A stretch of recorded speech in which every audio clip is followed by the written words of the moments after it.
Ang pagpapasakop at pagtatalaga sa Diyos ay pagtanggap na kung wala siya ay wala din tayo ng anuman na mayroon tayo ngayon. Kapag tayo nagpasakop sa Panginoon, ayaw ng Panginoon na mayroong aspeto sa ating buhay na hindi Kanya. Gusto ng Panginoon kapag tayo nagpasakop ay total submission, total consecration, mga mahal na mga kapatid ko. Sapagkat tayo pagmamay-aring buo ng ating Panginoon, hindi pwedeng meron kang commitment sa isa tapos meron kang commitment sa Diyos. Hindi pwedeng mangyari yun sa tao. Kaya nga yung prinsipyo na hindi ka pwedeng makapaglingkod sa dalawang Panginoon ay may a-apply natin pagdating sa consecration.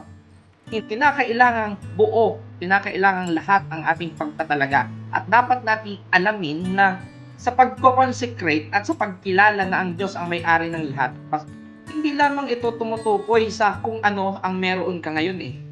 Actually, tumutukoy pa ito sa mga bagay na darating sa iyo. Hanggang ikaw ay nananatiling buhay, hanggang ikaw ay nasa existence dahil ikaw ay pagmamay-ari ng Panginoon, anumang dumating sa iyong blessing, anumang maproduce ng iyong kamay, lalo na yung mga bagay na mabubuting gawa na pwede mong angkinin na ikaw ang pinanggalingan.